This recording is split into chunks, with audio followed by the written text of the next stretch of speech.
No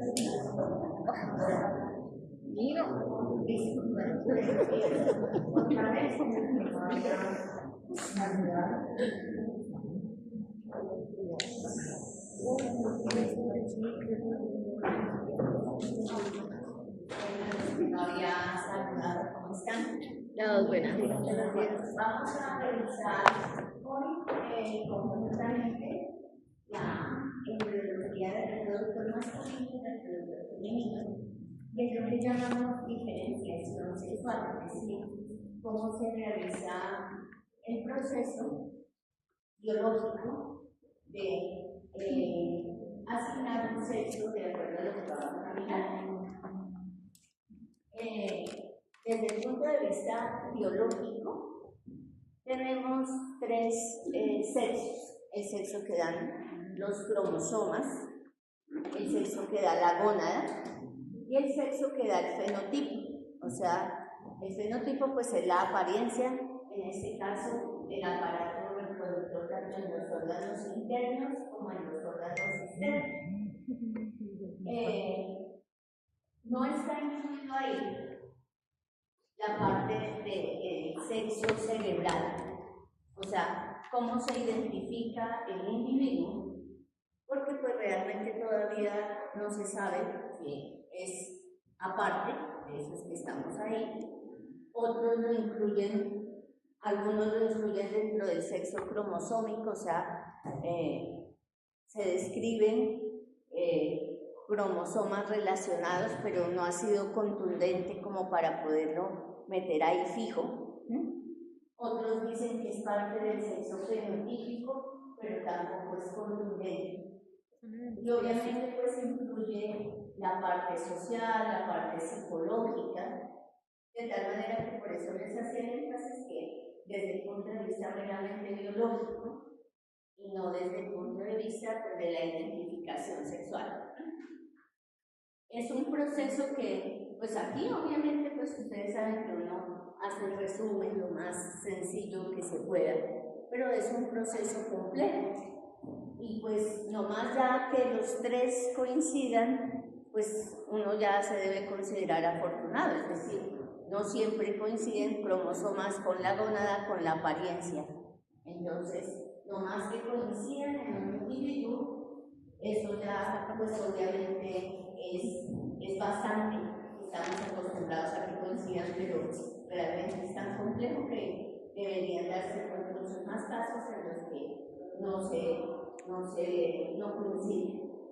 La razón de colocar los tres círculos aquí, o sea, los círculos aquí, es como para decir que primero está el cromosómico, de este depende el gonadal y de este depende el fenotipo.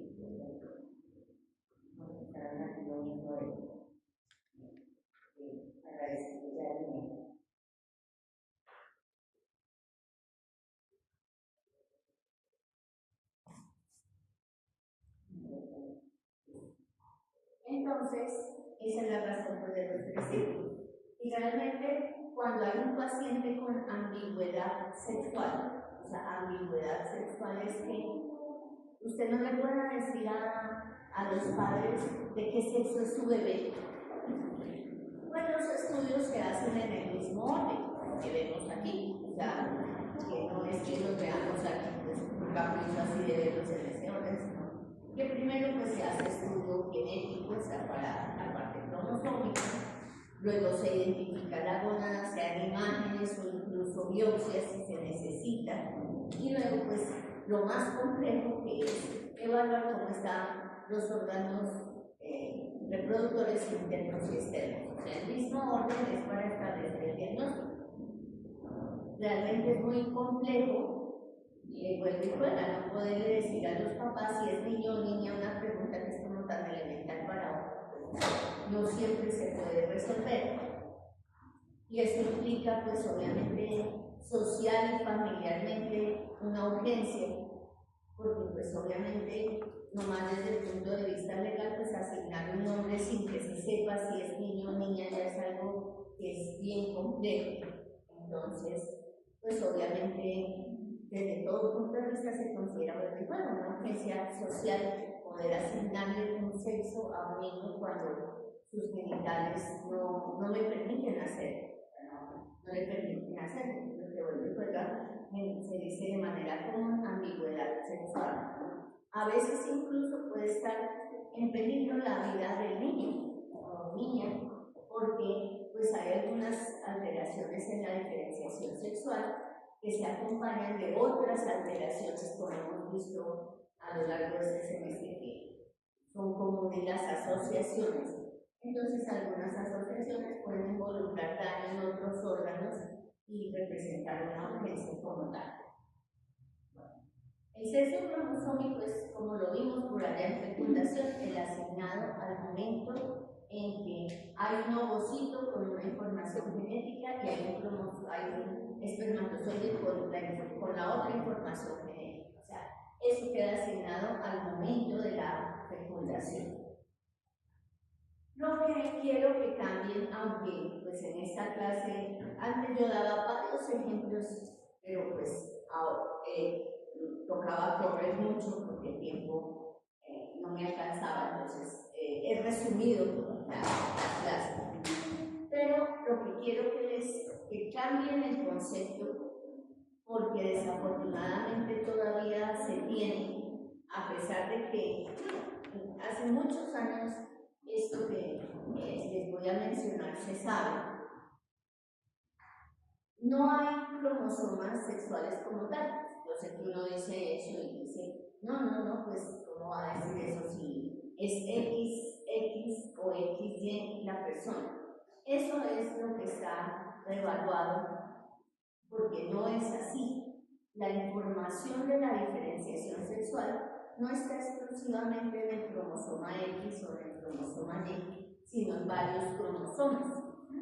En los cocodrilos, en las moscas, en la mosca, pues en la drosófila, que siempre se hacen los estudios genéticos, en el gusano Celegas, que también se hacen los estudios genéticos, se sabe que prácticamente todos los cromosomas tienen algún gen que interviene en la diferenciación sexual.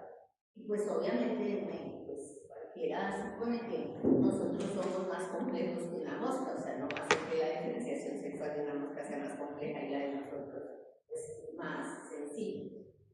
Pero pues seguimos identificando a las personas con XX, XY, nada más.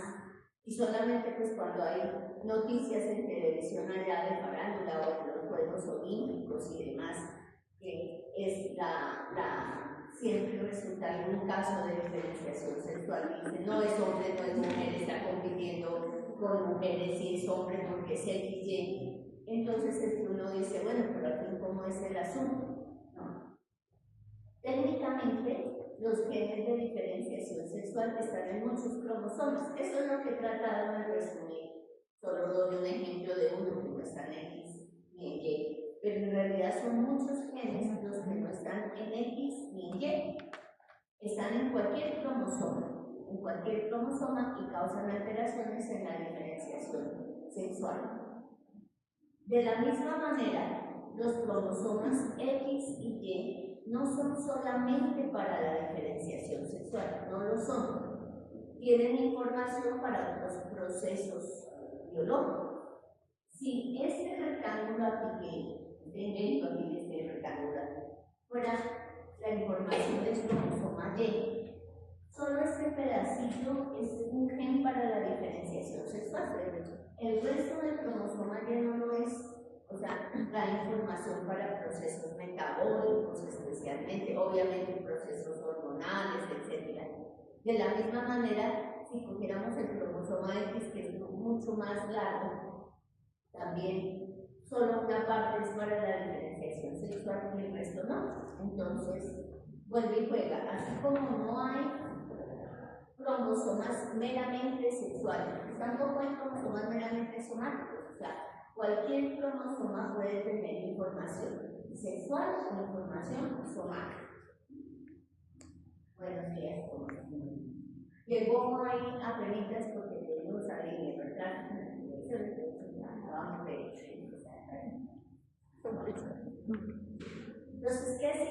significa que tengamos muchos genes de diferenciación sexual. Que vuelve y fuera del asunto es mucho más complejo que decir si es XX o es Y, porque se requieren muchos genes activos,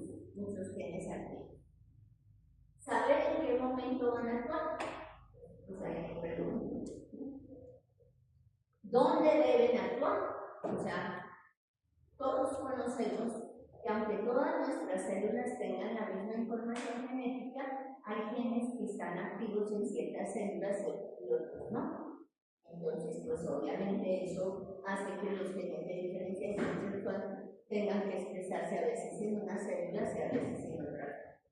La dosis, o sea, qué cantidad debe expresarse y cómo interactúan unos con otros. Por eso puse medicamentos y reloj. Eso es como cuando ustedes manejen en el futuro el paciente así con falla cardíaca hipertenso que tienen que dar una cantidad de medicamentos y cuadrar el relojito y la dosis para que uno no interfiera y que cause el efecto secundario con el otro y cuadrar también que, por ejemplo, uno no le aumente la frecuencia cardíaca y el otro se la disminuya. Entonces tiene uno que hacer un análisis de cuánto, la dosis, etcétera, y a qué hora se la debe dar. Eso mismo pasa con estos genes. Si son muchos, es mucho más complejo el proceso de diferenciación. Vamos a ver solo 3. Antes aquí yo mencionaba más, pero pues lo que hacía la gente era memorizando genes, pues eso no tiene sentido, pues ¿para qué? Lo único que yo quiero es el concepto que les quede claro. De pronto les doy así sin diapositiva otros ejemplos de genes que están en diversos cromosomas, en X, Y o en uno que no sea ni X ni Y. Acá obviamente pues solamente les voy a dar 3 ejemplos. Como les digo antes, yo tenía una lista más larga aquí, pero lo que hacían las personas era memorizar qué genios se les dan y eso pues para qué. Lo que me importa es el concepto y que lo tengan presente. Pero estos 3 al menos se necesitan recordarlos, por eso de que la lista solo reducida a 3. El gen SDY es justo el que les señalé en ese supuesto cromosoma Y. O sea, si este supuestamente fuera la información genética del cromosoma Y, decíamos que había una región, un solo pedacito de región del cromosoma Y, o sea, un solo gen. Y ustedes saben que técnicamente un gen es una secuencia de bases, o sea, adenina, citosina, o sea, un solo pedacito de secuencia que llamamos región del cromosoma Y para la determinación sexual, o sea, el gen SDY. O sea, la región, como dice ahí, del cromosoma Y para determinar el sexo. Cuando un embrión lo tiene presente, apenas ya se ha dividido una célula en 2 células y ya está. Hace su proceso de diferenciación. El proceso de diferenciación en nosotros más o menos se extiende hasta la semana 16, pero se da chance más o menos hasta la semana 20, clínicamente. Pero, y ahí acaba el proceso de diferenciación sexual. Por eso es que ya le pueden decir en una ecografía una mamá hacia la semana 20 de gestación si es niño o niña. Pero este gen continúa expresándose toda la vida, aunque haya ya hecho la diferenciación sexual en el embrión. ¿Qué hace el gen SDY? Como todo gen, porque eso es un gen, sirve para sintetizar una proteína que al principio es blanda, pero luego le quita unos aminoácidos y queda convertida en otra proteína que se llama el factor determinante testicular. Esa expresión de ese gen es posible si hay otros genes en el cromosoma X que justo les voy a mencionar. Es decir, que si no hay la información en ciertos genes en el cromosoma X, por más que se tenga el gen SDY, no me va a producir el factor determinante testicular. Y el factor determinante testicular me decide si la gónada es testigo. Es decir, decíamos acá, cuando veíamos que los cromosomas me determinan la gónada. En este caso, la presencia del gen, no estoy diciendo del cromosoma, sino del gen SRY, hace que la gónada se diferencie en testículo. Para que la gónada sea ovario, se necesita es la ausencia del gen SRY, la ausencia, que no esté. O sea, no se necesita ningún gen para formar el ovario. Se necesita la ausencia del gen SRY. ¿Listo? Entonces miremos aquí estas posibles combinaciones. Si un individuo es XY y lo habitual en su cromosoma Y tiene el gen SRY, pues va a ser testículo. ¿Por qué no anoto ahí niño? No, vuelvo a comentar. Cromosomas o no me determinan la gónada. El hecho de que tenga testículo no significa que su aparato reproductor sea masculino necesariamente. Cromosoma, gónada, femenino. Entonces, yo no puedo decir ahí, va a ser niño. No, solo puedo decir que va a tener testículo. Si un individuo es XX, pues en el X no está el gen SRY normalmente. Por lo tanto, al no tener el gen SRY, va a tener ovario. Un individuo XL, se supone que en el X no debe haber el SRY. Y además le faltan los dos cromosomas sexuales. O sea que en lugar de tener 46 cromosomas, tienen 45. Es el síndrome de Turner que ustedes conocen.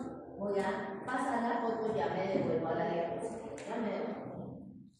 Esa es una foto de una paciente con síndrome de Turner. Tiene un solo cromosoma sexual, entre comillas, que es el hecho que le faltaría aquí el otro. Técnicamente, si solamente tiene un X y ese X es normal, pues no debe tener el gen SRY. Por lo tanto, la gónada será un ovario, o será un ovario. Pero quiero que recuerden el síndrome de Turner. Ustedes segurito que lo mencionaron cuando vieron por allá en segundo la parte genética. El señor Turner, pues yo no me sé exactamente el año, ustedes me cuentan después, ya me llega la cultura. Pero eso debió ser hace más debió ser como un siglo que describió el síndrome de Turner. Debió ser hace tiempito. Yo le pongo por lo menos entre 80 y 100 años, pero ustedes me culturizarán cuando le puso el síndrome de Turner a este siglo. O sea que hace casi un siglo, la fecha exacta que sea, sabemos del síndrome que describió el señor Turner. Fíjense que desde ahí sabemos que los cromosomas sexuales no son sexuales solamente, porque si los cromosomas sexuales fueran solo sexuales, no tendría nada físico adicional esta paciente por faltar el otro cromosoma. Pero fíjense que sí, tiene el cuello alado que le describen a uno del síndrome de Turner, tiene ese ángulo del brazo así alterado, la gónada de todos modos no es normal. Muchas pacientes tienen alteraciones cognitivas, otras pacientes tienen alteraciones cardíacas. Si el cromosoma sexual que le falta fuera sexual solamente, y no el concepto que he tratado de darles, esta paciente no tendría por qué tener esas alteraciones porque los cromosomas serían meramente sexuales y no serían sexuales más somáticos todos los cromosomas. O sea, la evidencia está ante los ojos de todo el mundo, ¿sí? Y sin embargo seguimos repitiendo que los cromosomas, buenos días, ¿cómo están? Que los cromosomas son solamente o sexuales o somáticos, cosa que la evidencia la tenemos ahí, pero pues uno pregunta y la gente sigue repitiendo, o seguimos a veces uno se zafa exactamente lo mismo. Me devuelvo a la tierra. Exacto. El individuo Y0 está, o sea, hay reportes de caso. Es difícil de describir, pues se dice no descrito no significa que no existe. O sea, ustedes ponen individuo Y0 y aparece en Google, aparece casos en revistas donde reportan un caso. Testículos ovarios.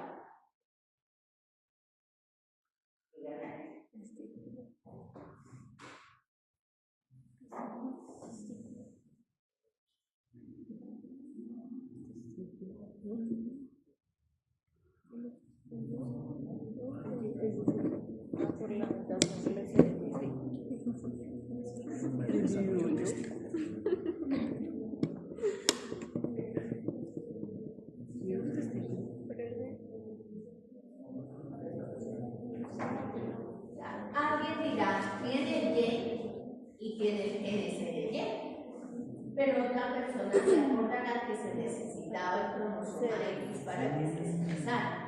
Entonces, ovarios. Y ahí sí les puedo decir que el resto del desarrollo es femenino. ¿Esto qué quiere decir? Que, bueno, yo me salvo porque tengo una hija y ya tenemos 3 hijos. Debo ser XX, aunque uno nunca podrá afirmarlo hasta que no se haga un estudio genético. Pero si ninguna de ustedes ha quedado en embarazo ni tiene hijos, puede ser perfectamente una mujer enteramente normal, con ovarios, desarrollo femenino, y de pronto quiere tener hijos, ahora es más difícil porque la gente ni quiere tener hijos, entonces ni para eso se hace el estudio. Es peor, pasa ahí desapercibido. Se hace el estudio y le dicen, no, usted Y0 no va a poder tener hijos porque pues obviamente los gametos no están con toda la información que genera el gen. Entonces, pasarían completamente como femenino y solamente si se hiciese el estudio se sabía que es una mujer Y0. No sé si quedó claro por qué. O sea, para que se expresen. Si un individuo es XX, pero tiene una mutación y produce el factor determinante testicular, lo produce, así sea XX para testículo. Y si una persona es XY, pero no produce, o sea, tachan aquí, no produce factor determinante testicular, por más de que sea XY, hará ovarios. Por eso es que no podemos decir las niñas son XX y los niños son XY, porque habla al revés. Ustedes también recuerdan el XXY, que era el trinefel, podría ser XXY o XXY. Lo mismo, pues este individuo se hace desarrollo testicular, pero fíjese que tener más cromosomas X también es la muestra de, porque estos individuos son más altos que el promedio, su tórax es delgado, tienen alteraciones cardíacas, etc. Alteraciones en la aorta, con frecuencia hacen aneurismas. Fíjense que si los cromosomas X fueran solo sexuales, estos individuos no tendrían todas estas alteraciones. Y dentro de las alteraciones cromosómicas está el hermafroditismo. Algunos le dicen hermafroditismo verdadero como para reforzar, así, pero pues sobra decir porque pues hermafroditismo es hermafroditismo. Es el individuo que unas células son XX y otras células son XY. Si alguno busca esta serie de investigación CSI, alguna vez el caso era difícil porque encontraron en la escena del crimen, pues restos de cabello o algo así, XX. Entonces estaban buscando a una mujer porque pues, todos los demás no habían visto así de la clase. Excepto el genio, o sea, el detective es súper ese hasta andar toda actualizado ahí con los genes. Y ese sí sospechó que que de pronto no podía ser así. Bueno, todo es que cuando ya está terminando la serie, él sospechaba de un hombre, le pidió la muestra de DNA del interior de la boca y pues resultó que ahí era pues XY. O sea, unas células son XY, otras XY. Si no hubiera sido porque el jefe de los detectives era tan brillante de actualiza, pues no hubiera sospechado y hubieran seguido buscando una punta de equilibrio en el XY. Estos individuos a veces hacen en un lado ovario y en el otro lado testículo, o a veces hacen una gónada mixta que se llama ovotestis. Cada gónada tiene mitad de ovario y mitad testículo. ¿Cómo son los genitales? Pues todos conocemos que el hermafroditismo es el caso que casi todo el mundo conoce por las estructuras griegas, romanas, a los de las estructuras clásicas. El hermafrodita es un individuo con ambigüedad sexual, o sea, sus genitales tienen de ambos sexos, dependiendo de la gónada que predomina. ¿Listo? Esos son ejemplos de alteraciones cromosómicas relacionadas con el primer gen, que es el gen SD. No sé si hay alguna duda hasta ahí. El otro gen que vamos a mencionar es el gen MIS. Fíjense que está en el cromosoma 19. Les pongo ahí de ejemplo que no está ni en el X ni en el Y, sino en el 19.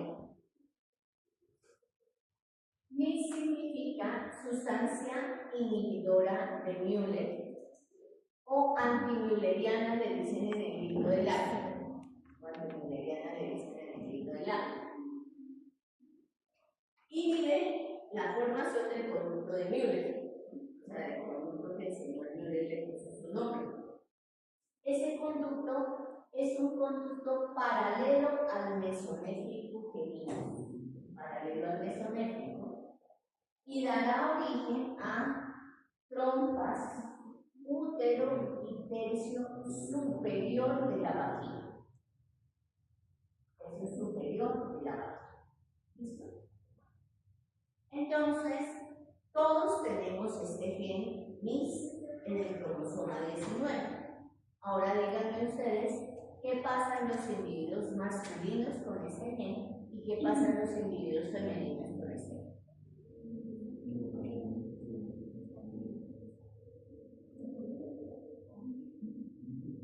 Los hombres se activan para evitar la... Entonces, en los individuos masculinos habitualmente, ¿qué pasa? Está activo para inhibir la formación de trompas útero superior de la vagina. Y en una mujer, inactivo. inactivo para que no inhiba y sí formemos trompas útero superior. Fíjense que está en el cromosoma 19. Eso significa que ustedes me dijeron lo que habitualmente pasa, pero puede que no pase lo habitual. Es decir, que tengamos un individuo SRY con el gen SRY bien, o sea, isotestículo. Y vamos a suponer que su desarrollo es masculino y su identidad sexual es masculina innegable. Entonces pongámosle Diomedes Díaz, que nadie duda de su identidad sexual, con todos los hijos allá. Puede que tengamos un individuo como Diomedes Díaz, que ya lo tienen que operar del apéndice, por allá en un pueblito donde no hay cirugía dirigida sino abierta, tocó abrir allá donde no hay sino para abrir. Entonces puede que perfectamente en ese individuo, como es un gen diferente, en un cromosoma diferente,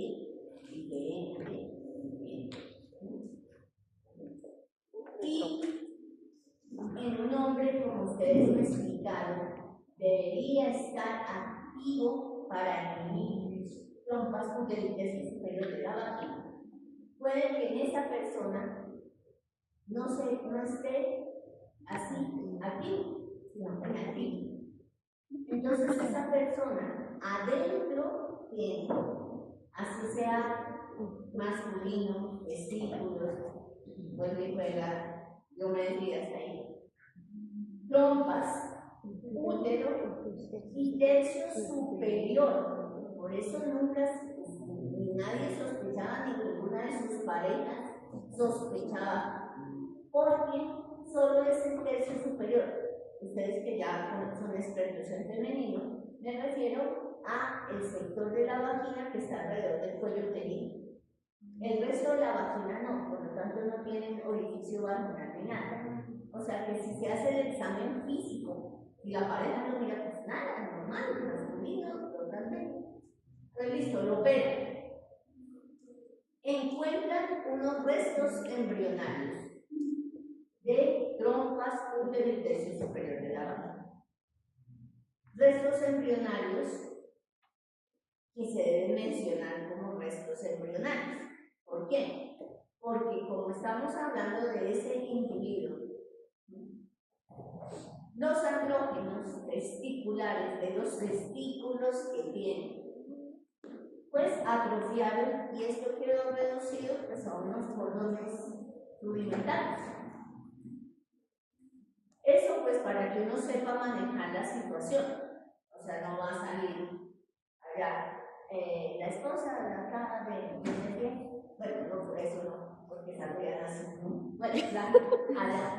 bueno, acá mandar por favor lleva este prescrito a patología, que está el apéndice del señor, y en este otro frasco están las trompas, el útero y el tercio superior de la vagina. O decirle al paciente, no mire, pues lo operamos del apéndice, pero encontramos unas trompas, útero y tercio superior de la vagina. Piensen cada compañero aquí qué sentirían si les dijera que adentro les encontraron unas trompas, útero y tercio superior de la vagina.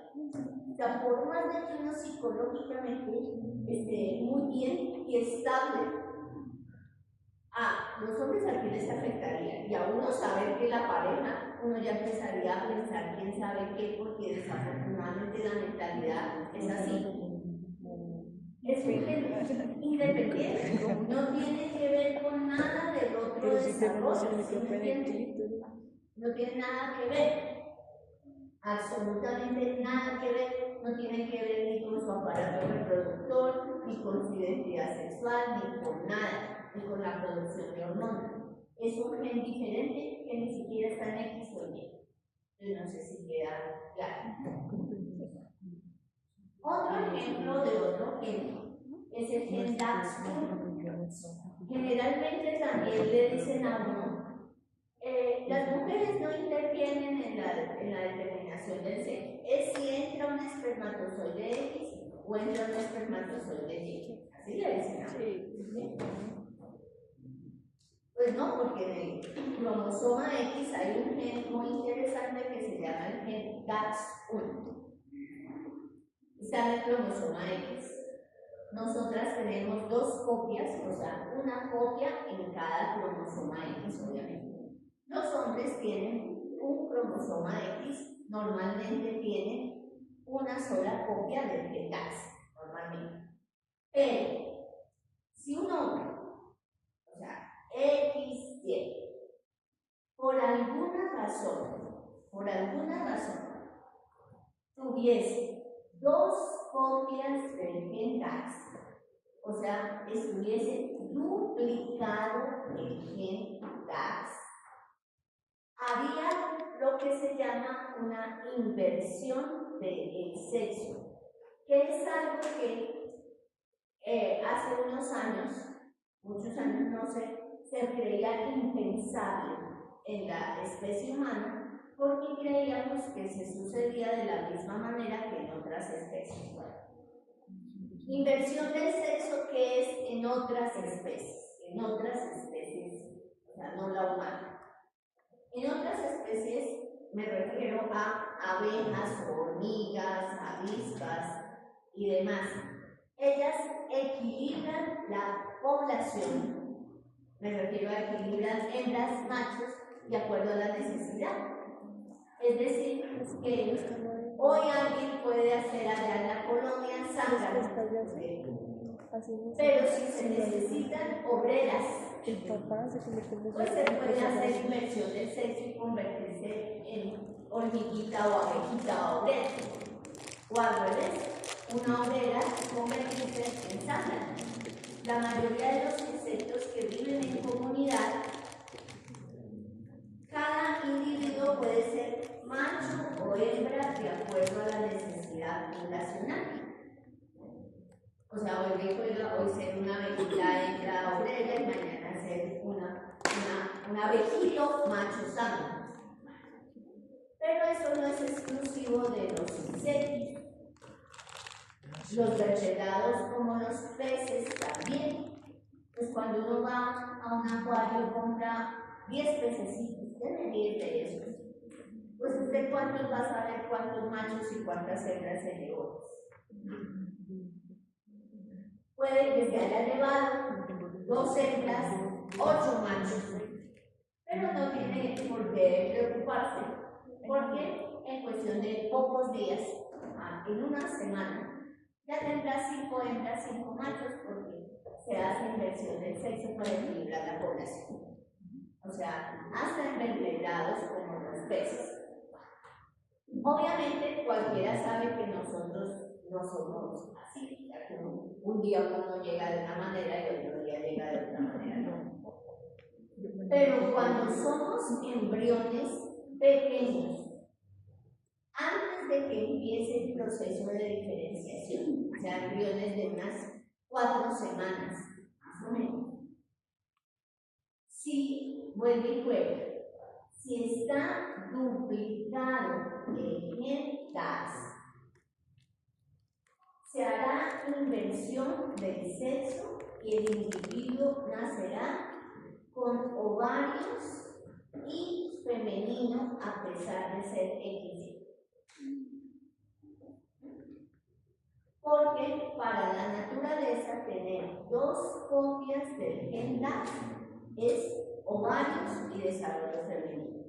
Por eso se llama la dosis que se necesita para hacer inversión del sexo.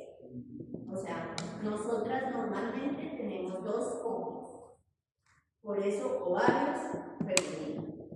Pero los hombres tienen una copia.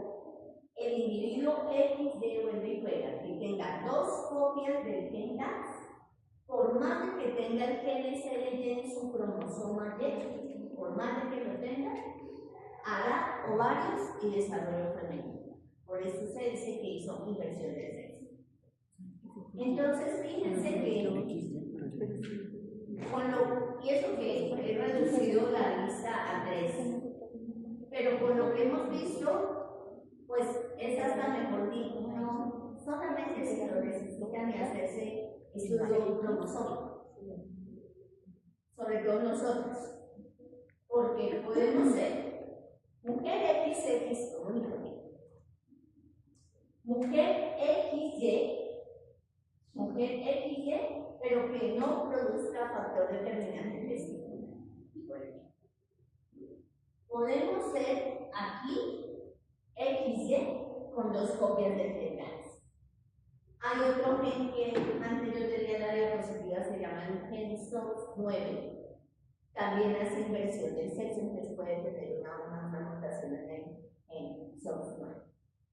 Es decir, cuando ustedes, por ejemplo, en estos olímpicos oyeron de la boxeadora, no sé si oían en noticias, tanto que, pues, en las noticias, en las redes sociales y demás, pues, criticaban y decían y no sé qué, que era un hombre compitiendo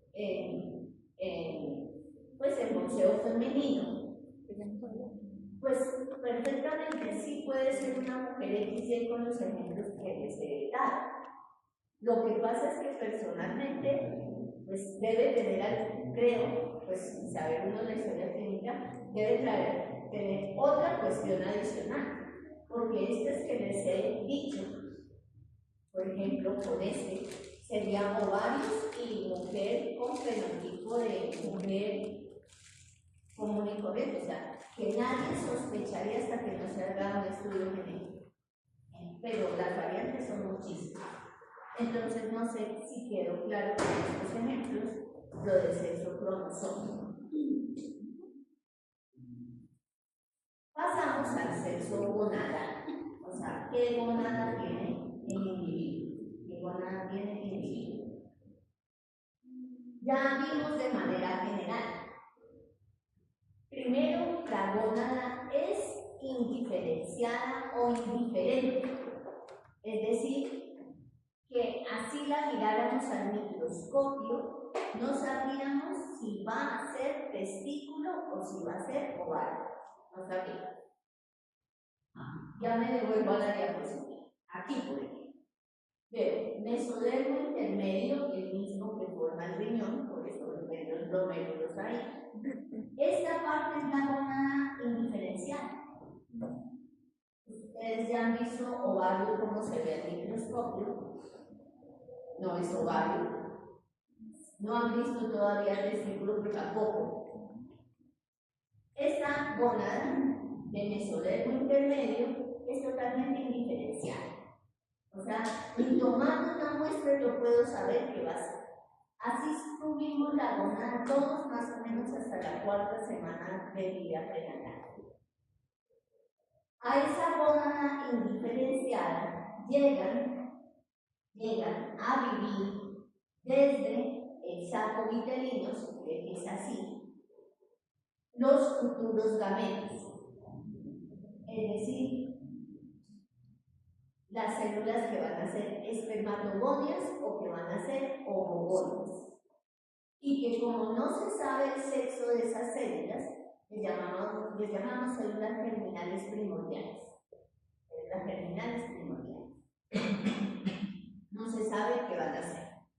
Entonces ellas viajan desde el saco vitelino, sin saber de qué sexo van a ser. Llegan a la gónada indiferenciada esperando que alguien les diga la gónada está igual, ella tampoco sabe. O sea que ahí hay un momento en que nadie sabe qué va a hacer. Esa es la etapa indiferenciada o indiferente de la gónada.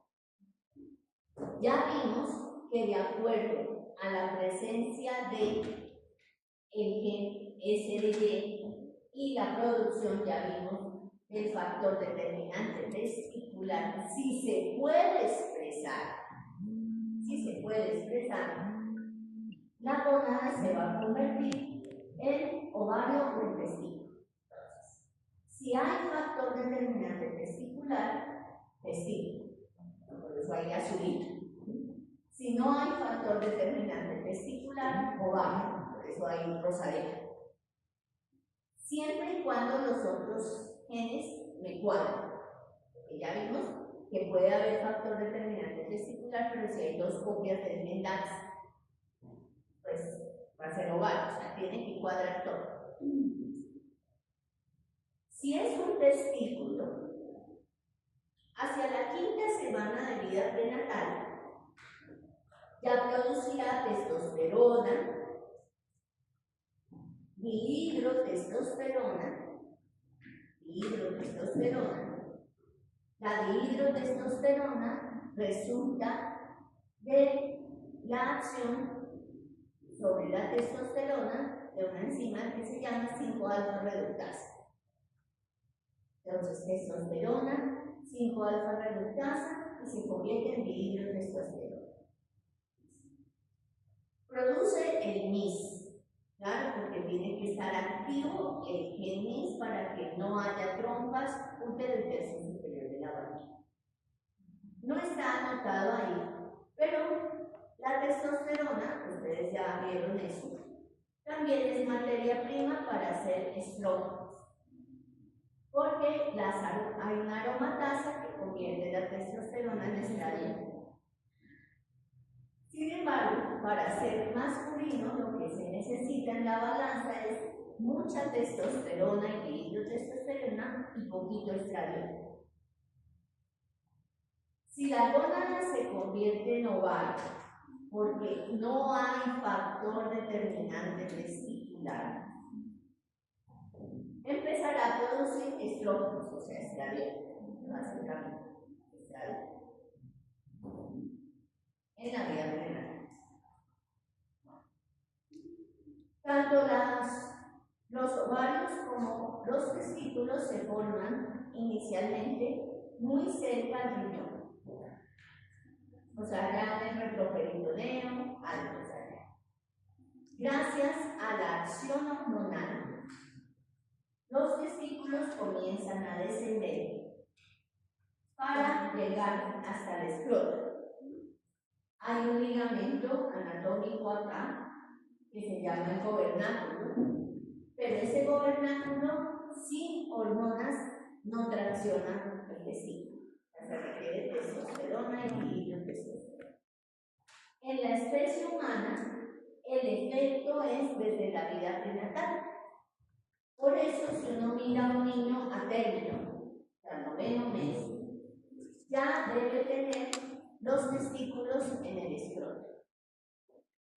Si nació antes, por ejemplo, aquí el séptimo mes, pues estará en el canal inguinal. Toca darle tiempo a los 9 meses, así sea por fuera, para que el testículo llegue a el escroto. Pero todo niño nacido a término, parte del examen físico es corroborar que en cada compartimiento del escroto esté presente el testículo. Para, si no está presente, evaluar por qué no está presente. El gobernáculo es ese ligamento que ustedes mencionan en anatomía, que va desde el escroto hasta el testículo y que uno cree que simplemente jala el testículo hasta allá, pero eso no se puede hacer sin el efecto hormonal. Si no hay hormonas, no llega el testículo al escroto.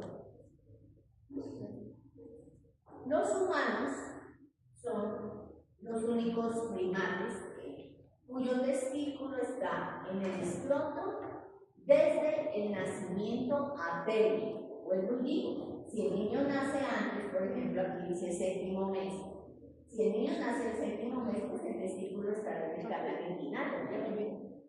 Toca darle el tiempo. Pero si nace a término, ustedes examinan a ese recién nacido. Examinan, le preguntan a la mamá si hubo defecación, porque dijimos que aquí si un niño no defeca, no se le ha salido. Examinan que el testículo esté en el compartimiento derecho y el otro testículo en el compartimiento izquierdo del escroto. Si no están, ese niño se va remitido enseguida a consulta de urología pediátrica para evaluar qué está pasando. O sea, ¿por qué tiene criptorquidia? Puede que sea una criptorquidia aislada o sea una criptorquidia sumada a otras cosas.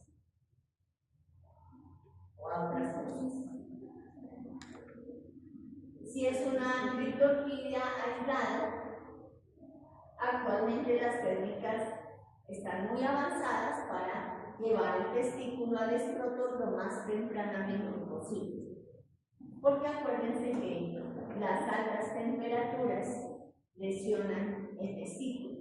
Por eso la necesidad de que el testículo esté en el escroto. Y los pacientes con criptorquidia tienen con mayor frecuencia cáncer testicular que la población. Entonces, antes, o sea, cuando ustedes no habían nacido, pero pues tampoco hace mucho, pero me refiero a ustedes no habían nacido, se operaban a los niños de la criptorquidia como hasta los 5 años de edad. Entonces ese testículo quedaba con disfunción por el daño de la temperatura y con un riesgo muy aumentado de cáncer. Actualmente la cirugía es lo más precoz que se puede. Casi nunca pasa de los 2 años de edad en la actualidad. Si es un ovario, por eso no desciende hasta el equivalente que sería el labio mayor, sino que se queda queda en el abdomen. Acuérdense que el ovario es un órgano abdominal y las trompas sí son órganos pélvicos. Que hay abdomen. Eso con respecto a la ronda. Y ahora nos vamos con el fenotipo, que es lo que más necesito que pongan cuidado, que es lo más complejo. Por eso he reducido el número de genes por allá para hacerle con más calma al fenotipo. Esta diapositiva que está ahí es quizás la diapositiva más antigua que yo tengo, porque en su momento esta imagen era propaganda de un producto que vendían para cuando era reproducción asistida. Ponían a los bebitos naciendo así, como propaganda de México. Pero la coloco porque tiene mucha relación con lo que vamos a ver. Nos toca irnos evolutivamente a los primeros mamíferos, cuando allá en el planeta Tierra se formaron los primeros mamíferos. Estoy diciendo planeta Tierra, los primeros mamíferos, o sea, hace un montón. Los primeros mamíferos en el planeta Tierra, todos nacían de huevos, todos. Pero a lo mejor nos hubiéramos extinguido como los dinosaurios, porque nacer de huevos es muy complejo. Los huevos nos pisa cualquiera allá que vaya pasando. Los huevos se los comen depredadores. Algunos dicen que los dinosaurios no solo se extinguieron por lo del meteorito, no sé qué, sino que también, pues obviamente, imagínense, pues, dinosaurios caminando y huevos pues por ahí, pues obviamente eso fue terrible. El problema de nacer de huevos adicional a que alguien los pise o que se los coma meter es que la temperatura que se incuben los huevos me manda en muchas especies el fenotipo, es decir, la apariencia, por eso lo llamamos eso, fenotipo, de la parte tanto reproductiva como no reproductiva. Por ejemplo, los cocodrilos, que son muy estudiados, los cocodrilos, el número de vértebras depende de la temperatura a la que se incuben los huevos. A más temperatura, más vértebras. Eso hace que obviamente con el cambio climático que todos conocemos, cada rato salgan noticias que encontrar fuera de Estados Unidos que 6 metros, que 8 metros, que no sé qué, y se vendrán cocodrilos mayores porque entre más suba la temperatura del planeta, y este año dice que ya vamos en un montón, que se ha batido récord este año, pues más vértebras van a tener los cocodrilos, o sea que en unos años eso dirán, antes tenían 6 metros los cocodrilos, ahora tienen 10 metros, no sé qué. O sea, la temperatura a la que se incluye me da rasgos físicos. Y la temperatura a la que se incuben los huevos, también en muchas especies, me da el sexo que tenga el individuo independiente de los cromosomas. Independiente de los cromosomas. Antes de pronto, cuando yo decía esto, no le creían a uno, pero el año pasado, y el pasado también, ustedes vieron las noticias, que hay muchas especies de reptiles en la Amazonía que se están extinguiendo también por el cambio climático. Cuando yo era chiquita, o sea, en Bogotá, que hacía frío, había muchas ranitas, unas ranitas muy bonitas porque eran de una piel lisa, pequeñitas. Ustedes iban por el jardín de cualquier casa y en cualquier casa había ranitas. De pronto sus papás las conocieron ya, ustedes obviamente menos. Porque se extinguieron totalmente. Al aumentar la temperatura en Bogotá empezaron a nacer razas de ranitas de un solo sexo. Obviamente no se aparean porque no tienen pareja y obviamente la especie se extingue. Así está pasando con muchas ranitas del Amazonas, porque al aumentar la temperatura es diferente si la temperatura oscila, sube y baja. Entonces nacen machos, hembras. Pero si la temperatura se mantiene constante, nacen de un solo sexo y no se van a extinguir. Entonces fíjense que es muy inconveniente nacer de huevos. Otra razón, entonces, para que a lo mejor los dinosaurios se hayan extinguido, ¿no? Cambios en la temperatura. Actualmente solo tenemos 2 mamíferos que nacen de huevos. Y es decir, son muy escasos, porque la naturaleza empezó a hacer cambios, porque vuelve y juega los mamíferos, entonces nos hubiéramos extinguido. Uno es el ornitorrinco, que es así con Phineas y Ferb se volvió popular. Pero se ve más bonito el dibujo. Pero esta es una equidna. Las equidnas sí no son tan conocidas como los ornitorrincos. Son los 2 mamíferos que nacen de huevos y tienen esas mismas características en cuanto a apariencia y sexo. Por eso uno no anda viendo ornitorrincos por todos lados. Y equidnas que uno dice, no es puercoespín ni nada de eso, es equidna. Esas pobres sí van camino a la extinción total, eso ni las nombres. Entonces, la naturaleza, ¿qué hizo? Los mamíferos tenemos que cambiar el azúcar. No pueden nacer de huevos. Se extinguirían y pasarían y lo que mencionamos. Vamos a hacer un cambio evolutivo. Y fue cuando empezaron a hacerse la transición de mamíferos nacidos de huevos a los marsupiales. Los marsupiales, como el canguro, como el koala. Entonces, se formaron los primeros marsupiales. Los marsupiales se formaban adentro, ya no en huevos. Pero la naturaleza, cuando estoy hablando del planeta Tierra, cuando se formaron los primeros marsupiales, solo después de que nacieron las primeras generaciones de marsupiales se había dado cuenta de que había metido la pata. ¿Por qué? Porque no había hecho los ajustes hormonales del caso.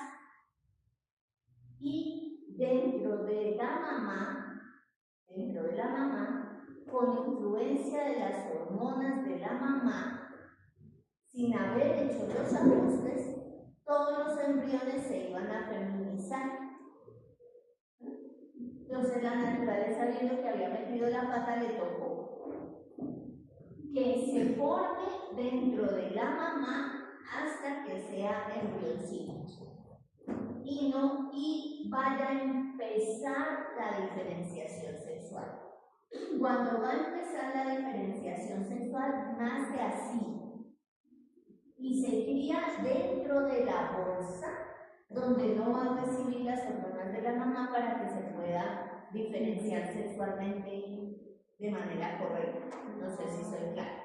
Entonces, todos los marsupiales actuales, si bien la fecundación se da dentro de la mamá y los primeros estadios embrionarios se dan dentro de la mamá, el embrión nace así antes de la diferenciación sexual. O sea, si yo lo miro aquí no vas a saber si es cangurito o cangurita. Está en etapa diferente. Y completa el desarrollo dentro de la bolsa sin la influencia de las hormonas de la mamá. Obviamente no es algo seguro, y menos lo sería para los humanos. Imagínense que nos hubiésemos quedado en el estado marsupiales, una señora embarazada, lo menos que debería es que le roben el celular, debería que le robaran el teleciclo allá dentro de mi celular, o sea, obviamente sería un riesgo y por eso los marsupiales también son poquitos.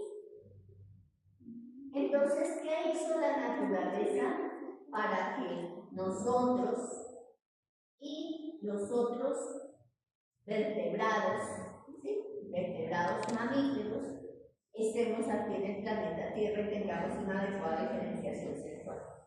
Entonces, en nosotros, mamíferos como nosotros, o sea, tigres, perros, gatos, mamíferos como nosotros, para poder estar todo el tiempo dentro de la mamá, los estrógenos y progesterona de la mamá no tienen ningún efecto en la diferenciación sexual.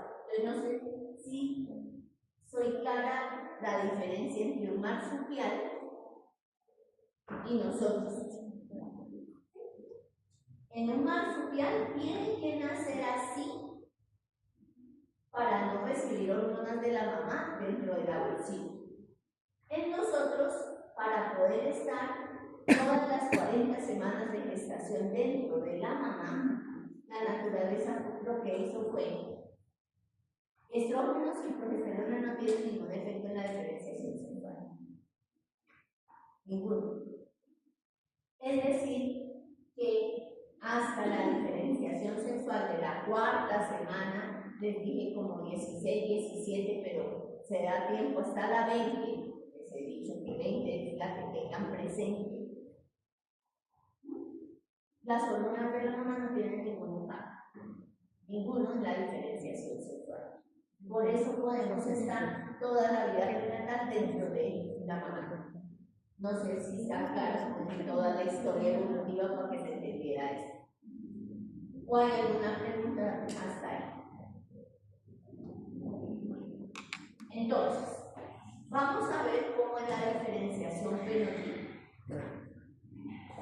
Vamos a ver la etapa indiferente o indiferenciada, es decir, la etapa en la que todos fuimos iguales y teníamos los mismos órganos reproductivos, todos. Luego vamos a ver cómo se da la diferenciación masculina, la femenina y cómo se llaman los desórdenes. ¿Cómo se llaman? Porque es que aquí sí son miles de desórdenes. Entonces, cuando todos éramos iguales, o sea, a la 4ª semana nuestra, o sea, el equivalente de cuando nace el cangurito, o sea, indiferente, todos teníamos conducto mesonéfrico, que es el mismo de Wolf que ya vimos en la parte pasada. Paralelo a ese conducto mesonéfrico, el paramesonéfrico o de Müller que hemos mencionado hoy. O sea, de las trompas, útero y tercio superior de la vagina. Todos teníamos el mismo seno urogenital que lo vimos la vez pasada. Y todos teníamos los mismos genitales externos compuestos por un tubérculo genital, dientes genitales, uno a la derecha y uno a la izquierda, prominencias genitales, una a la derecha y otra a la izquierda. Ya vamos a verlos la semana. Así éramos a la 4ª semana, la que vuelve y juega. Si a la 4ª semana nos hubieran mirado, así nos miraran los genitales a esa semana, no sabríamos, no podríamos decir. Disculpe, ¿tiene una mesa disponible? O sea, no se podría saber de qué sexo es porque todos éramos iguales a esa semana. Entonces, los dibujitos. Conducto mesonéfrico, es el mesonéfrico que vimos la vez pasada. Paralelo al mesonéfrico, vendría uno aquí, que sería el paramesonéfrico. Segundo genital, la cloaca cuando se divide en dos y le da seno genital. Que ya lo habíamos visto también la vez pasada. Genitales externos, todos fuimos así. Tubérculo genital, pliegues genitales. prominencia, prominencia. O sea que si nos hubieran mirado los genitales serían así a todos. Incluso más grandecito el embrión, de 5 semanas, 6 semanas, 7 semanas, 8 semanas, 9 semanas, que ya es feto. Nos miraron y todos fuimos así. O sea, esto no es de niño. Todos fuimos así. Tubérculo genital, pliegue, prominencias, prominencia. Todos fuimos así. O sea, no son de niño. Todos y todas de niño. No es por lenguaje inclusivo, sino por todos fuimos así. Por eso se llaman indiferenciados o indiferentes. La diferenciación masculina, es decir, que todo esto que todos tuvimos así, cuando éramos idénticos, se transforme en masculino, requiere testosterona, dihidrotestosterona y mis. Testosterona, dihidrotestosterona y mis. Hace un rato, a propósito, les dije que cuando dijimos que producía la gónada, aquí les dije que uno podía anotar estrógenos, pero ya saben por qué no anoté estrógenos, porque los estrógenos y la progesterona tienen ningún papel en la diferenciación sexual. Entonces, sobre algunas estructuras actúa la testosterona, sobre otras la dihidrotestosterona y sobre otras el mis. Y las transforman en masculinas. Entonces requiere el testículo que las produzca y que las estructuras que mencionamos aquí tengan los receptores para la sustancia. El conducto mesonéfrico, el mismo que vimos la vez pasada, gracias a la acción de la testosterona, se convierte en eferentes, epilítico, deferente y vesícula seminal. Ustedes ya alcanzaron a ver el objetivo de las partes del aparato reproductor masculino. Eso, ya con su facilitador. Eferentes, epilítico, deferente y vesícula seminal. Vamos a mirar en el dibujito. Entonces, este era el conducto mesonéfrico. Si hay testosterona, se va a transformar en eferentes, que son los que salen del testículo, epidídimo, que está por detrás del testículo, deferente y vesícula seminal. Si hay testosterona. Ahora, seno urogenital. Si hay dihidrotestosterona, es decir, la que se forma a partir de la testosterona, pero la dihidrotestosterona es mucho más potente, la vejiga va a ser masculina, la mayor parte de la oreja va a ser masculina, con próstata y glándulas vulvouretrales o de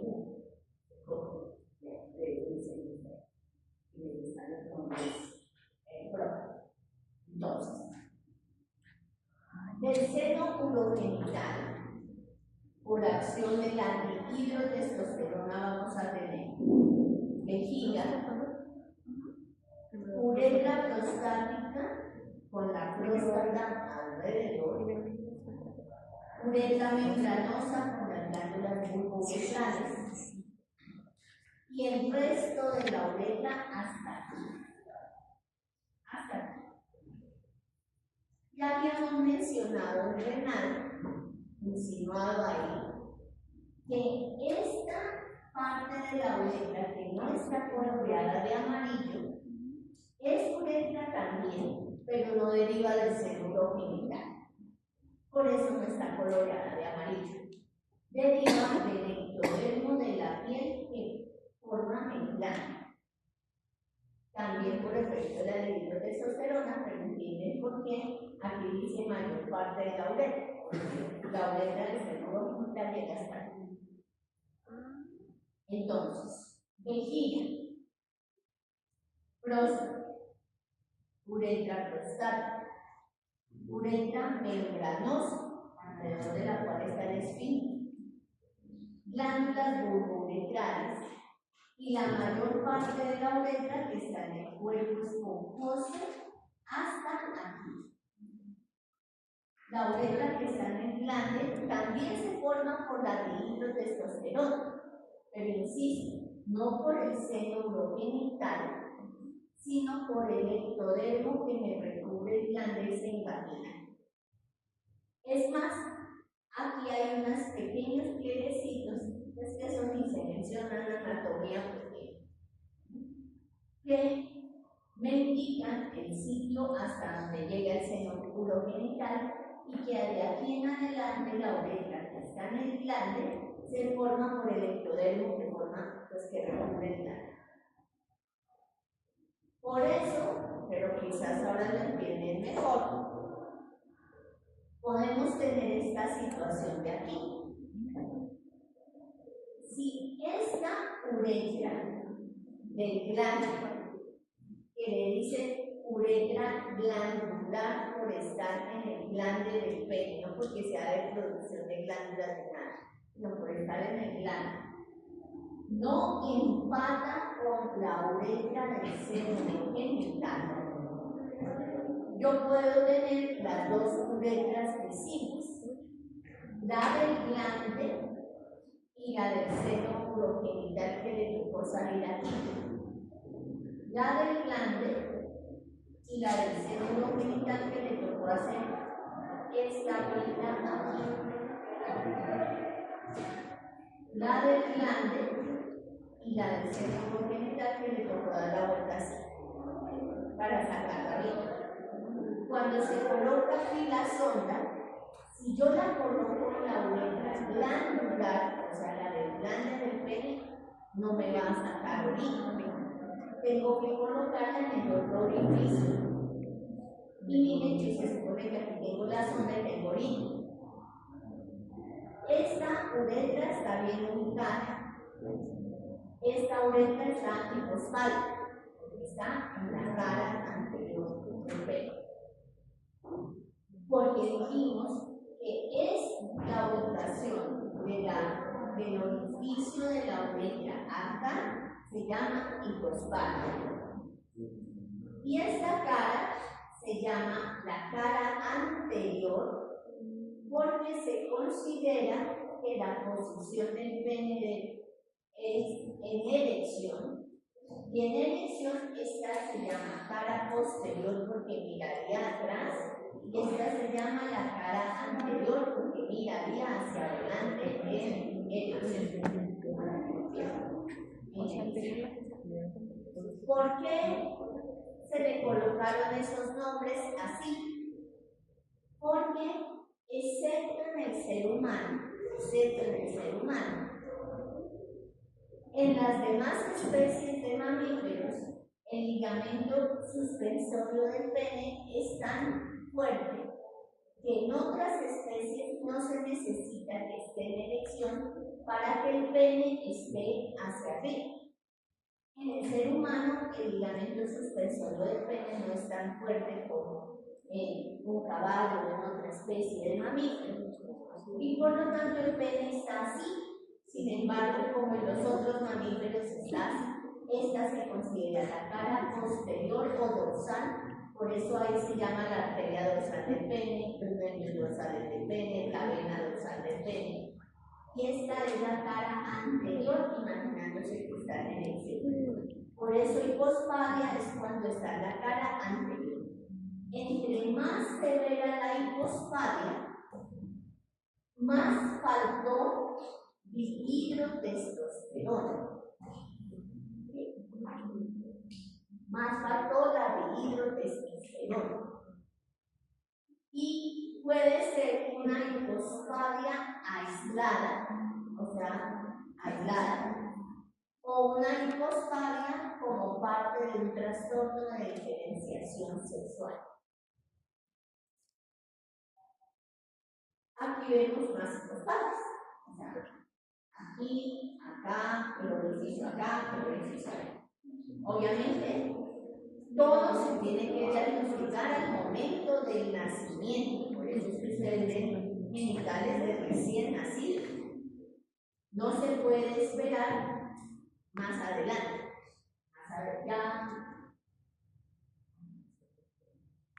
Más adelante no se puede esperar. ¿Por qué?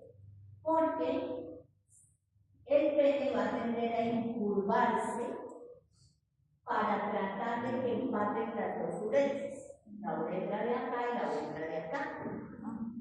Y el tejido conjuntivo del pene tiende a volverse muy rígido y el pene quedar incurvado. Si no se corrige, al menos, no definitivamente, porque a veces requiere, por ejemplo, una hipospadia de estas así, requiere a lo mejor 3, 4, 5, 8 pasos quirúrgicos. Me refiero primera cirugía cuando es recién nacido, luego a los al año, luego a los 5 años, luego en la pubertad. A veces requiere muchos pasos quirúrgicos. Pero si al menos las primeras cirugías no se hicieron tempranamente, el pene tiende a quedar incurvado. Y la persona que no podría tener relaciones sexuales cuando llegue adulta porque va a quedar incurvado el pene. Entonces, el diagnóstico tiene que ser como vemos ahí, recién nacido. Que se pueda corregir del todo recién nacido, no sirve. Aunque cada vez pues hay más herramientas tecnológicas.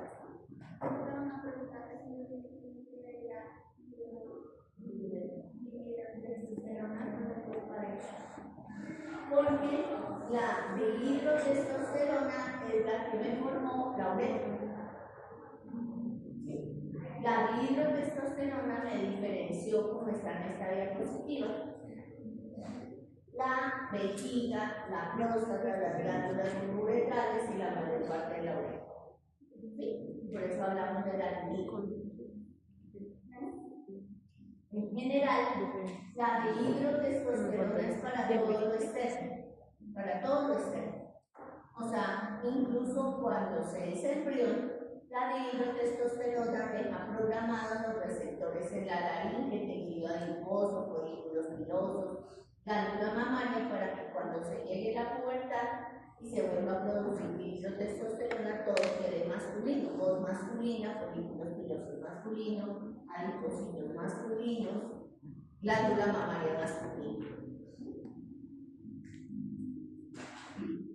Genitales externos. También bajo efecto de la dihidrotestosterona. O sea que fíjense que todo lo externo es de la dihidrotestosterona. Uno tiende a decir, mire, tiene todas las características masculinas en los genitales, tiene mucha testosterona, pero en realidad tiene diferención y mantiene así es la dihidrotestosterona.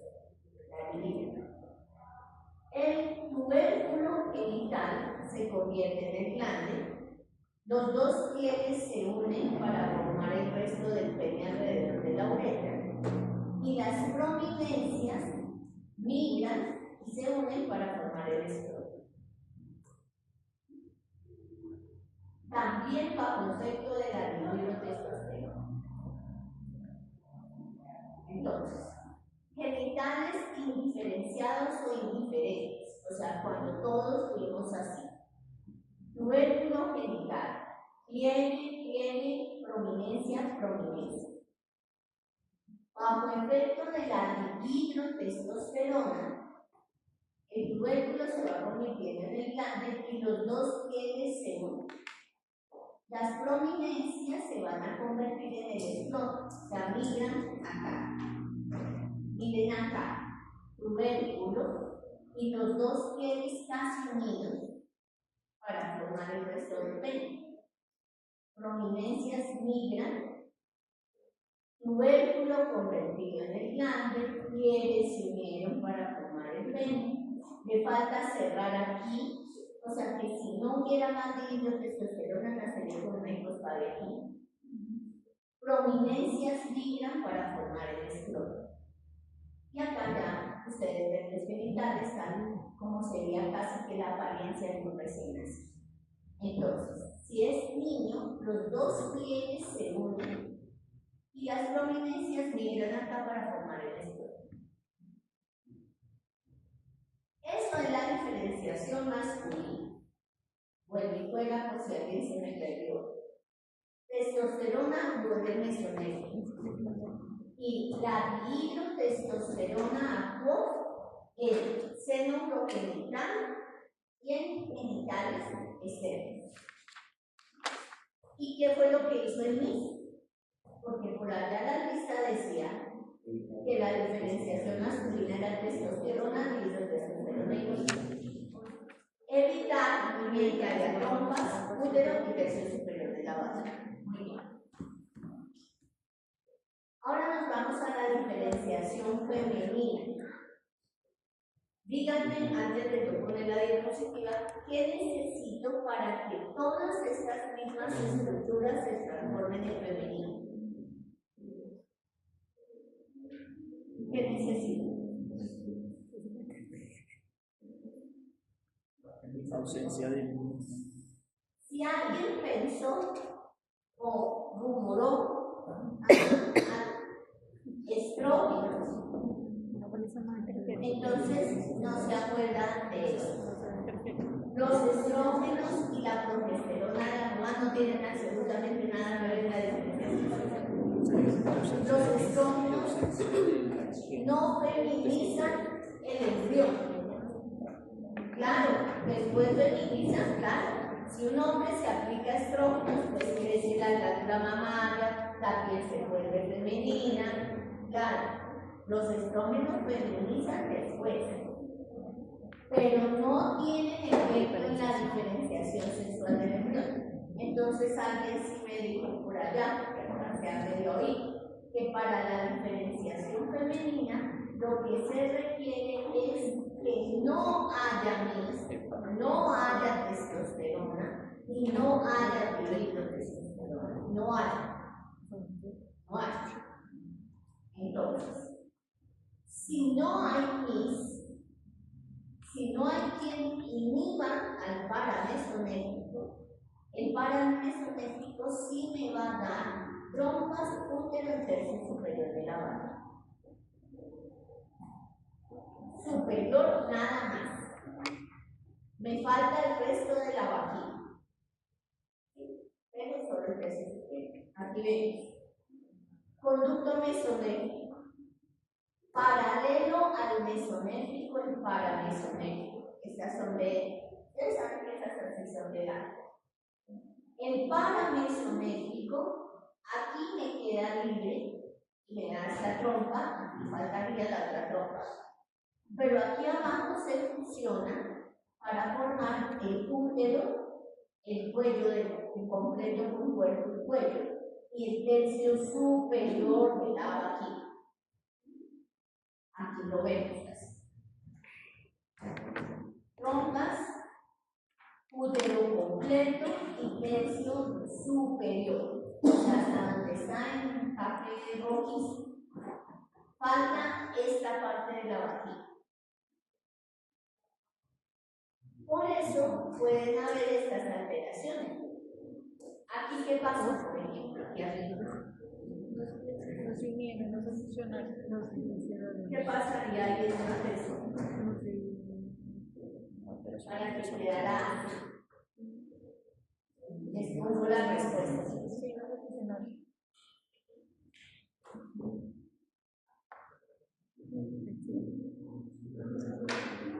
¿Qué debe pasar con los dos conductos paramesonéficos? Aquí arriba quedan independientes para formar las trompas. Aquí abajo funcionarse para formar útero y tercio superior de la vagina. ¿Qué pasó aquí arriba? No se funcionaron. entonces me quedaron las dos completos, pero dos úteros, dos huevos. Listo. ¿Cuántos orificios vaginales tiene esta persona? ¿A qué da origen el conducto paramesoneal? El tercio superior de la vagina tendría Tendrá dos úteros con dos tercios superiores, pero solo un orificio vaginal, porque los conductos paramesonélicos solo quedan los del tercio superior. O sea que alguien puede ser así y no saber. No saber. ¿Cuándo se enterará? De pronto problemas de gestación y demás. Ahí sí. Porque cada uno de estos será más chiquito porque no será la función del otro. Acá. Si no hay dihidrotestosterona, si no hay dihidrotestosterona, la vejiga será femenina, la uretra será femenina, y aquí salen los dos tercios inferiores de la vagina. Fíjense que no salen de acá no, salen del seno urogenital. Entonces, del seno urogenital que está en amarillo sale vejiga, uretra y los dos tercios inferiores de la vagina.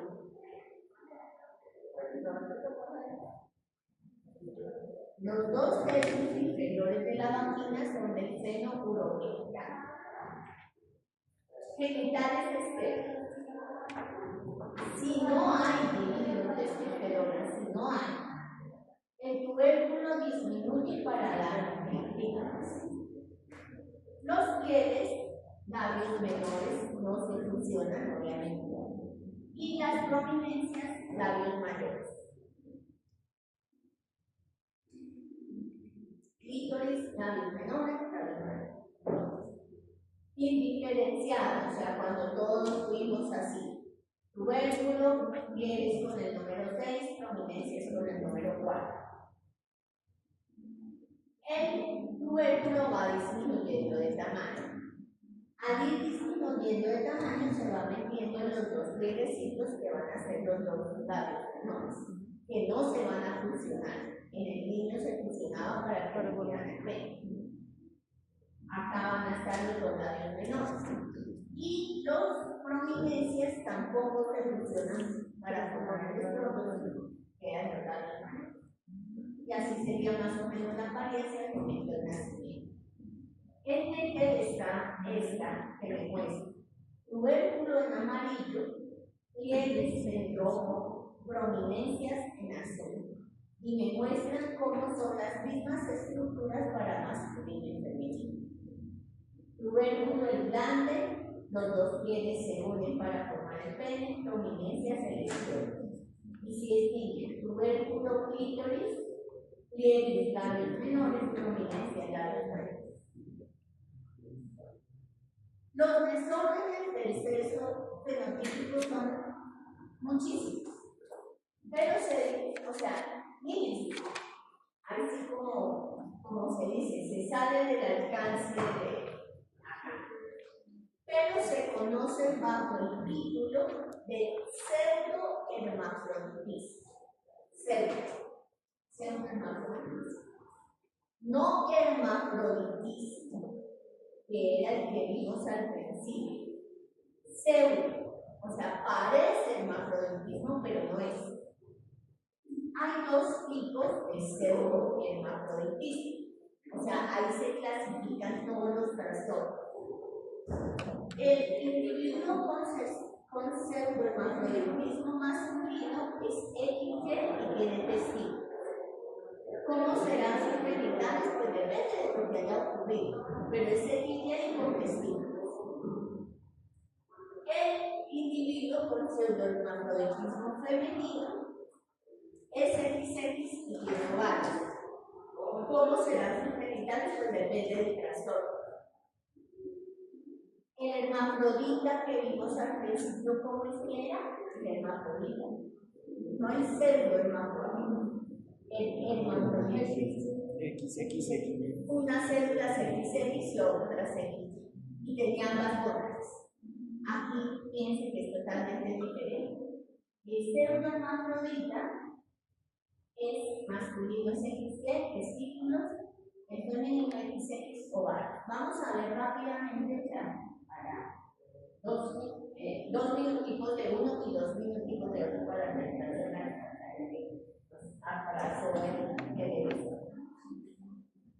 un ejemplo de cada uno, aunque hay muchos trastornos. Vamos a ver un ejemplo de pseudohermafroditismo masculino, o sea, XY y testículo. Síndrome de insensibilidad total a los andrógenos. O sea, es una persona XY con testículos, pero tiene mutado el receptor de testosterona y el dihidrotestosterona mutado totalmente. ¿Esto qué significa? Lo que bueno. Que si es hermafrodita masculino es XX o es XY. Decíamos aquí, tiene testículos. Esos testículos producen testosterona, producen dihidrotestosterona, producen NIS. Los testículos están normales. Pero para la testosterona y la dihidrotestosterona, su receptor está mutado. De tal manera que la testosterona y la dihidrotestosterona no pudieron actuar.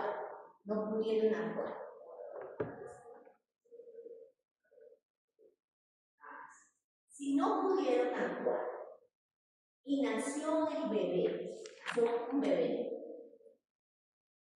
y la mamá le pregunta, ¿es niña o niño, doctor?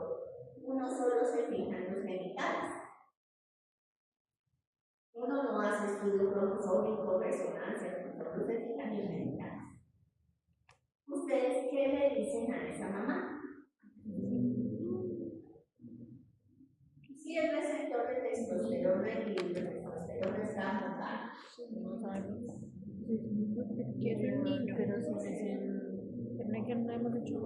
¿Qué hace la dihidrotestosterona sobre la diferenciación sexual? No se puede saber porque no desarrollaría los caracteres ¿Quién sexuales. actúa en los genitales cuando la diferenciación es sexual?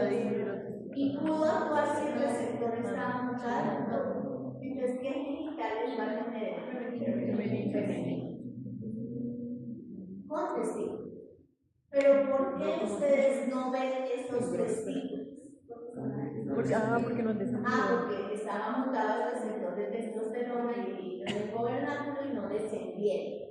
O sea que esa niña se va para la casa como niña normal, porque a simple vista nadie puede detectar que esos genitales no son de niña. Le van a poner nombre de niña, con crianza de niña, bien. Llega la pubertad. Vello púbico, vello axilar.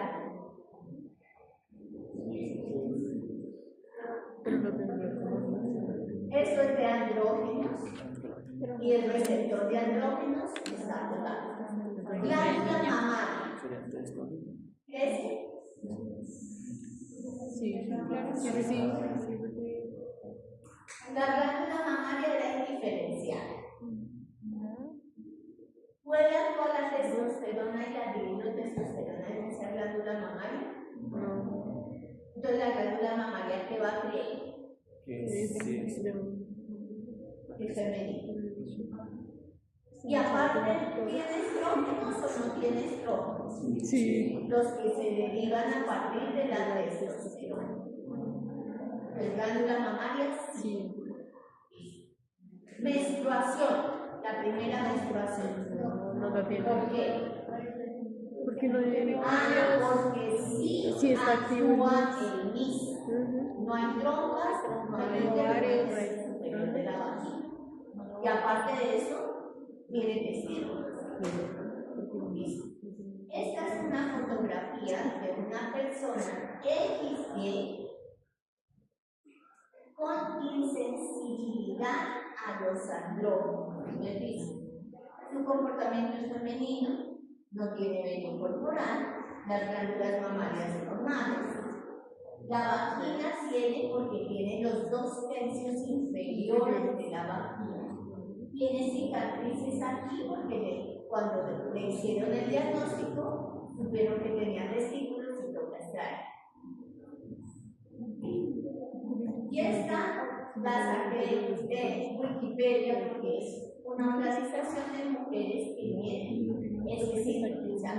Todas son XY, tuvieron testículos que se los tuvieron que extirpar para que no tuvieran el riesgo de cáncer.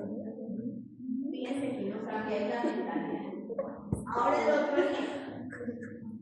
Una mamá está esperando un bebé XX con ovarios, pero la mamá tiene un tumor en las células de la teta. Ustedes saben que las células de la teta en los folículos producen andrógenos similares a la testosterona y dihidrotestosterona. ¿Qué pasa si el feto es femenino y recibe testosterona y dihidrotestosterona? Se va a masculinizar. Por lo tanto, será más masculino en la medida sus genitales, en la medida que más reciba testosterona y dihidrotestosterona. Entonces, si recibe un poquito, crecerá el clítoris. Si recibe más y más. Pero fíjense que aquí la uretra es femenina y aquí la uretra no es femenina. Entonces, la apariencia de sus genitales puede ser incluso así si recibieron mucha testosterona y dihidrotestosterona. A eso se le llama pseudohermafroditismo femenino porque son XX con ovarios, pero sus genitales y sus órganos se masculinizan según la cantidad de testosterona y dihidrotestosterona que hayan recibido en la vida. Vimos un ejemplo de cada uno. Esto yo sé que esto del pseudohermafroditismo, ojalá pues uno tuviera más tiempo así, pero discútanlo con su facilitador, los dos ejemplos. El de pseudohermafroditismo masculino de insensibilidad a los andrógenos o el femenino de recibir por un tumor andrógeno. Y lo analizan con un poquito más de calma. Nos vemos mañana para el taller masculino. ¿Dónde está el nombre del pasa que bueno, o sea, ponemos primero la parte final hasta la posición.